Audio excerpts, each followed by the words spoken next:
So this tutorial is very similar to the other one, except I thought it would be nice to show those of you who don't have a sewing machine how to do a headband by hand sewing, that is. So first of all, you're going to need a piece of fabric which is 18 inches by 8. You're going to need a second piece which will be about 9 inches by about 3. That'll depend on the width of your elastic, preferably 1 inch wide by about 6 inches long. And you're going to need 2 buttons, and they should be around about 1 inch wide. These are not quite 1 inch. If they're any smaller, then the elastic that goes on the masks might start to slip off, so 1 inch or bigger is best. So taking the fabric right side up, you want to fold it in half lengthways and do the same for your little piece. And because we're hand sewing, I think we probably should put a couple of pins in.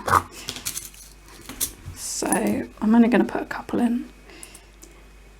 So I have, along the top here, I've just made a little mark, kind of every so often, as to the line I want my sewing to follow. Now you can take a ruler and you can use tailor's chalk, you can use a pencil, nobody's going to see it, it's on the inside, and you might want to draw a continuous line to help you, or you might feel like you've got steady enough hand and you're happy to just do it by eye. So I've got my needle and thread here. What I've done is I've threaded 2 bits of thread through so that I've got double thread, but I haven't knotted the bottom because now I've got this lovely loop. And I'm going to start off my stitching, and I can hook my needle through, and I've got a lovely starting point, and I haven't had to tie a knot or anything. Obviously, if I need to refresh my thread as we go along, I will have to tie a knot. Okay, so I've done a few stitches to anchor it, and now I'm going to use back stitch. So what that means is you stab in. Oh, it's going to be hard to see, there's not much contrast. Go along, pop out. You don't have to drop the needle, that's not mandatory. And then just go back through the stitch that way. I'm going to show you one more time. So you go along,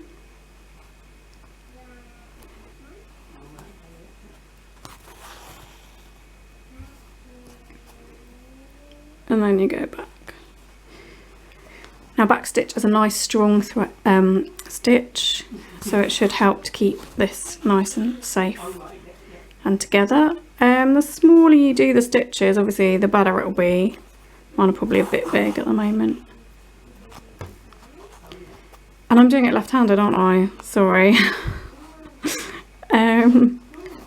Just do it that way but the other way around. Okay, and I'm going to sew all the way along this to the end. It's 18 inches, so it's going to take a while. And I'm going to do the same on my little one as well. So I've got to the end, finally, and I want to finish off. And this goes for if you run out of thread along the way, which I think you might do. So do a couple more stitches.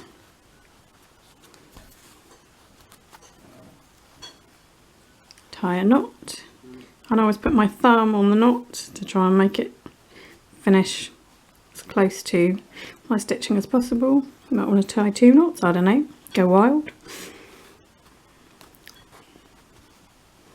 And then I always go back through one last time before I cut off because it just looks a bit nicer.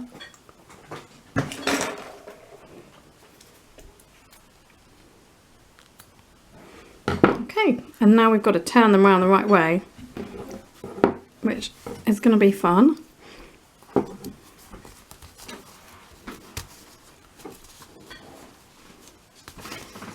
So you can use a knitting needle for this. You can use, well, you could use scissors. I've known people use scissors, but that is dangerous.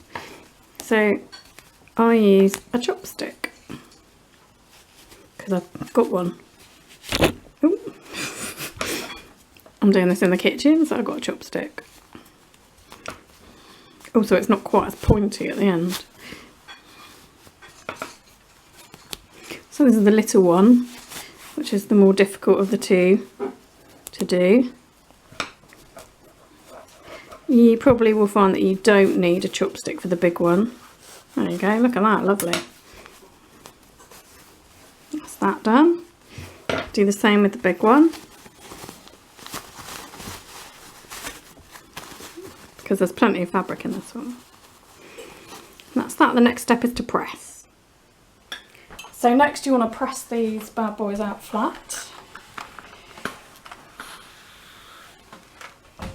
So they look good. Sorry about the wobbles. I have a very cheap ironing board.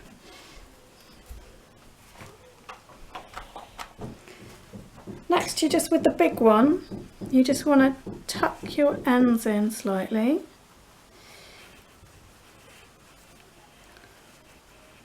That's it, lovely. And then you want to press this. Now you don't need to do that for this, because when we make it, we're going to insert this into here. So it doesn't matter if the ends of this one are still raggedy, but you do need to do this side.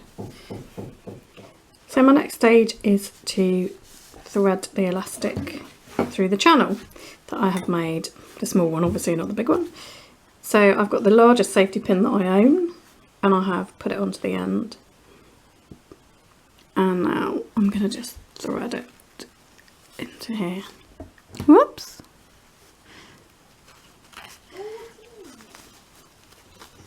Okay. So I'm pushing the pin through, and I'm just pulling it through like that. So I'm using the safety pin to help me to pull it through. Okay, now when I get right to the edge, this bit's all a bit. Okay. I'm going to sort of line up the centre, and I'm going to put a little pin in.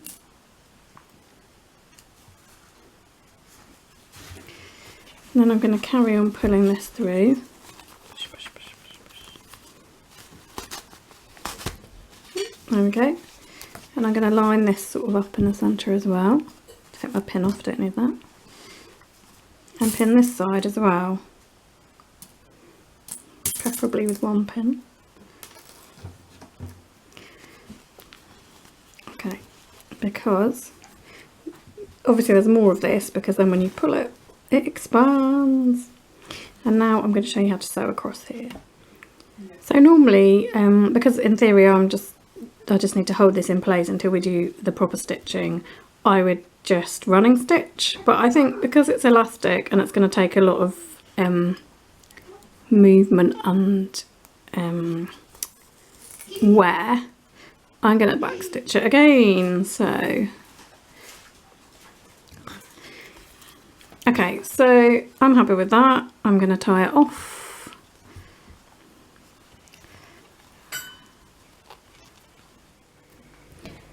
So as I said before, this little bit here is going to go in here. Okay, so we don't want all this extra bit if I just sewed it right now. So what I'm going to do, I'm going to match my seams. I'm just going to fold these sides over. And press. Okay, now I'm going to take this out. And you can see where you've got your folds now. So what I want to do is fold inwards, like that. Can't see anything with that in the way. And fold inwards on the other side as well. And just to make sure I've not messed it up, I'm going to get my bit of elastic, put that in as well. Okay. That looks okay, so I'm going to give it a quick press. And then I'm going to pin that probably, and then I'm going to sew it.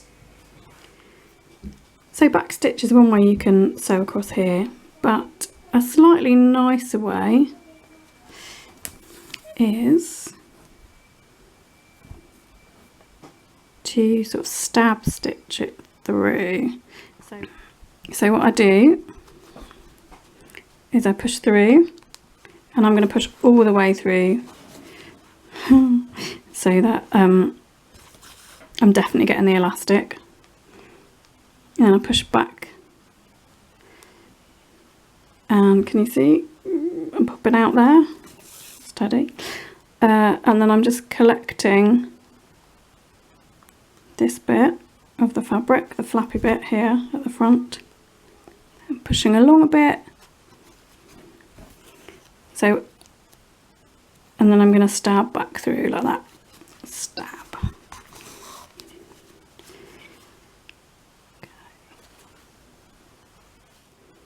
Okay, so I'm round to the front now. You might be able to see more easily what I'm doing. So I'm not worrying. So I'm trying to cover up all this horrible stitching. Ugh. Hooray. You might be able to see more easily what I'm doing. So it's just a little stitch from the flappy bit to the elasticy bit, and then a longer stitch along like that. Ugh, the joy that is my horribly dry nails.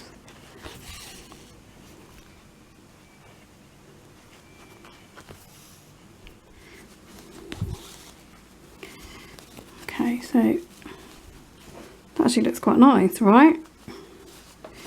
And it feels quite strong, it's not going anywhere.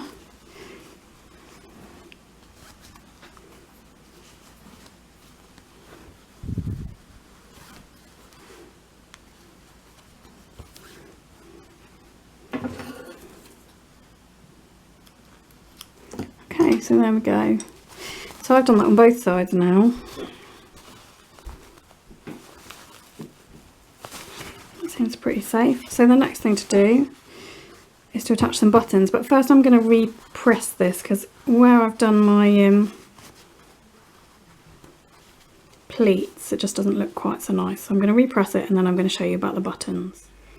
So the next step is to sew on the buttons. Now I've got like loads of random buttons. One thing I have got is these wooden ones, which on first glance you think, oh, they're really good, but these haven't been finished. These are for craft projects, really. As soon as that goes in the washing machine, all the paint on that is going to come off. So I think I'm going to go with these nice plasticky ones instead. Secondly, I've got some nice button thread here. It's really thick, and it does what it says on the tin, it's for buttons. If you don't have button thread, you can use quadruple thread. Now you might not be able to see this, but what I've done is I have threaded 2 threads through my needle. I'm going to try really hard to show you. I've not got the right glasses on for this. There you go. So can you see you've got 2 threads, and then you double it up until you've got 4 threads through your needle, and this is a great way of sewing on buttons if you don't have button thread.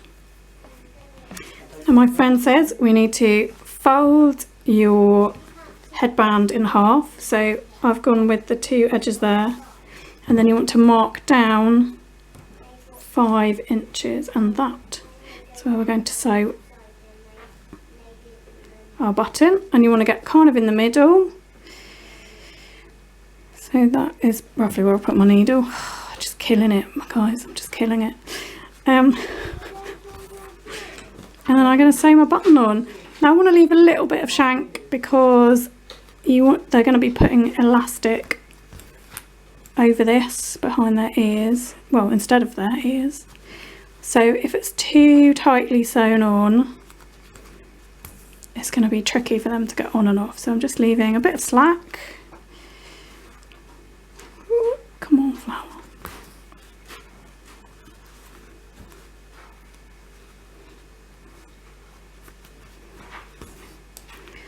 And then what you want to do when you've got to the point where you feel like it's on enough, I mean, I would probably do it more than this.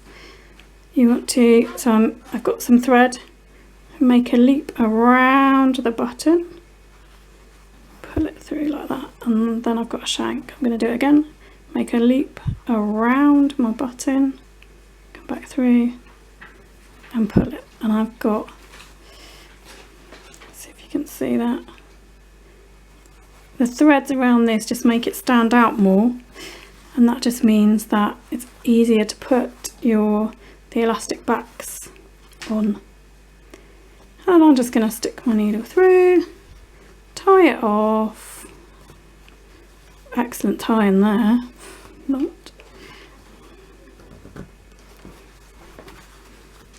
And just stitch it back through one more time to make the end nice. And you just do the same the other side, and that's it.